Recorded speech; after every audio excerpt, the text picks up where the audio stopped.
Welcome and thank you for tuning in.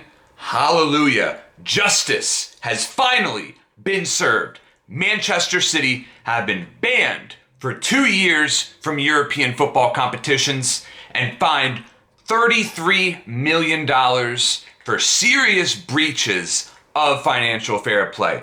We knew this was going on for years under the Sheik's ownership, and finally, justice has been served. It is a beautiful thing to see because the club overstated its revenue from fraudulent sponsorships for years and years and refused, of course, to comply with Uefa's investigation.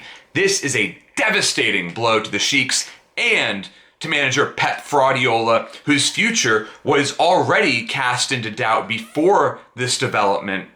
And now, should Man City also face a points deduction in the Premier League, also a possibility. They cannot cry victims in the title race because they're already 25 points back.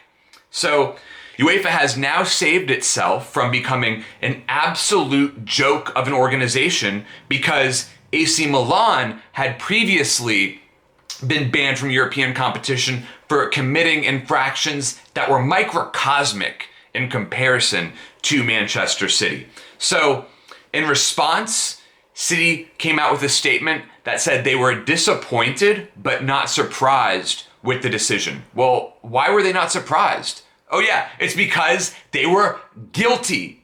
Obviously guilty. They've been doing this for years.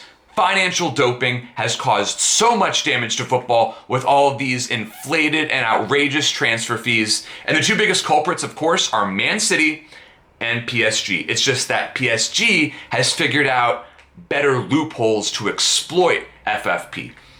Man City was making a joke of financial fair play out in the open for everyone to see. So with this club being a club filled with mercenaries like Kevin De Bruyne, Raheem Snake Sterling, it's going to be mutiny. It's going to be chaos at Manchester City. These players are going to be so desperate to leave. But this is a developing story. This is not by a long shot the last you'll hear of this, because Man City will move heaven and earth, spending insane amounts of money on their lawyers to fight this. They've already said they're going to appeal it to the Court of Arbitration of Sport. No surprise there. And I think part of the reason why this was a 2-year ban instead of a 1-year ban is so that the best case scenario for Man City is to have a 1-year ban. 2 years would be absolutely devastating. You know, it would be so hard to convince these superstar players to stay at the club if it's a 2-year ban. 1 year, not as bad, but it's almost impossible to envision Man City getting off away from this with just a fine. Now, Man City have been trying for years and years to buy their way into becoming European royalty, but at the end of the day, the fact remains. Manchester City is a small club and it will never, ever win the Champions League. Thank you so much for tuning in, and please subscribe to my channel.